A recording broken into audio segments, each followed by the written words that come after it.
ગઈ તારીખ 18ના રોજ સર ગામે એક જવાન વયના પુરુષની લાશ મળેલી, જે તપાસ કરતા એનું નામ ગિરીશભાઈ રાઠોડ જણાઈ આવેલ. ઉપરોક્ત મરણ જનારની હત્યા પાછળ તપાસ કરતા જણાઈ આવેલ કે મોવિયા ગામમાં એમની બેન છે જયશ્રીબેન, એમનું લગ્ન થયેલ અને એ એમના પતિ અજયભાઈ જોડે રહેતા હતા અને અજય સાથે અણબનાવ બનતા એ પોતાના રીસામણે પોતાના ઘરે આવેલ અને ત્યારબાદ 1.5 મહિના પહેલાં અજયે પોતે આત્મહત્યા કરી લીધેલી, જેથી એમની માતા છે સોનલબેન, એમને ખૂબ જ મનમાં લાગી આવતા કે મારો એકનો એક પુત્ર મેં ગુમાવી દીધેલ છે અને એનું કારણ જયશ્રી છે, જેથી કરીને મારા કુટુંબમાંથી એકનો એક પુત્ર ગયો, જેથી હવે હું જયશ્રીના ભાઈને પણ મારી નાખીશ એવું અવારનવાર ઇન્સ્ટાગ્રામમાં અને ફેસબુકમાં પોતે લાઈવ થતા હતા અને વિડીયો વાયરલ કરતા હતા.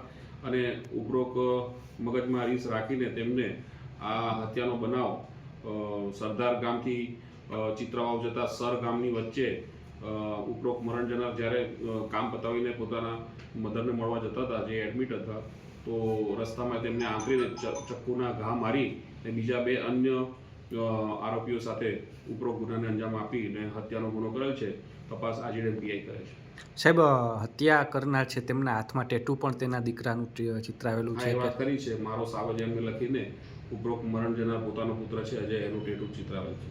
એની પાછળનું શું રહસ્ય છે? કેમ કે બદલા લેવા માટે કે શું હતું ખાસ? ઉપરોક્ત આરોપી છે સોનલબેને ખૂબ જ પોતાના પુત્ર પ્રત્યે અદમ્ય લાગણી ધરાવતી હતી અને એકનો એક પુત્ર ગુમાવી દેતા એના મગજમાં સતત વિચારો જ આવતા હતા કે મારે બદલો લેવો છે અને એ વિચારને એને 1.5 મહિના સુધી એમને વિરોધમાં છૂટતા હતા અને એના અંજામ આપવા માટે એ આ કૃત્ય કરેલ છે ને પોતાનો બદલો સંતોષેલો.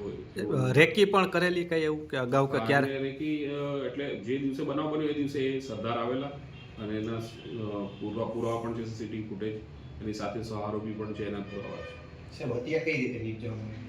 હત્યા એમને ચક્કુ પોતાના પાસે રાખેલું અને જે સહારોપી છે એમને પકડીને એમને ઈજા સોનલબેને જાતે જ કરેલાનું કબૂલે છે.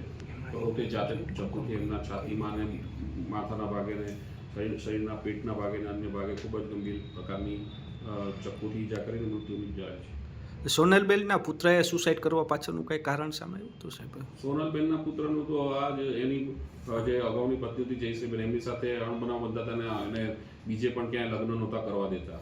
એ અજય પણ બીજે ટ્રાય કરતું હતું પણ બીજે ક્યાંય આ જયશ્રી થવા નહોતી દેતી, એવું મુખ્ય કારણ.